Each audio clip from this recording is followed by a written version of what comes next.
বলিউড অভিনেত্রী সোনম কাপুর এবং তার স্বামী ব্যবসায়ী আনন্দ আহুজা লন্ডনের নটিং হিল এলাকায় তাদের বিলাসবহুল বাড়ি ও নতুন সম্পত্তি কেনাকে ঘিরে নতুন করে বিতর্কে জড়িয়েছেন।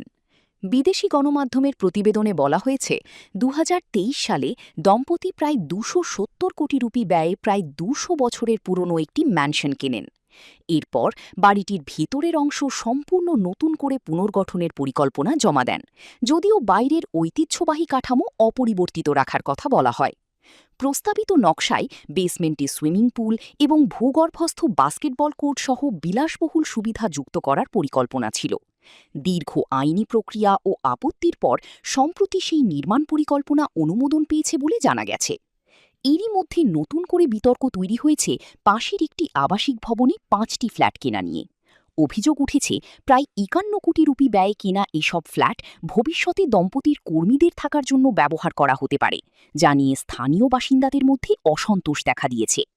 কিছু বাসিন্দা অভিযোগ করেছেন এতে এলাকার শান্ত পরিবেশ ও অভিজাত আবাসিক কাঠামো ক্ষতিগ্রস্ত হতে পারে, তবে অনেকে প্রকাশ্যে আপত্তি জানাতে না পারার কথাও জানিয়েছেন। অন্যদিকে দম্পতির পক্ষ থেকে জানানো হয়েছে ফ্ল্যাট কেনার সঙ্গে সরাসরি সোনম কাপুর যুক্ত নন এবং এগুলো মূলত বিনিয়োগের উদ্দেশ্যে কেনা হয়েছে। প্রতিবেদন অনুযায়ী ম্যানশনটির সংস্কারে ইতিমধ্যেই প্রায় ৬০ কোটি রুপি ব্যয় হয়েছে। নটিং হিল এলাকায় তাদের আরও একটি অ্যাপার্টমেন্ট ও স্টুডিও রয়েছে। পাশাপাশি মুম্বাই ও দিল্লিতেও তাদের সম্পত্তি রয়েছে।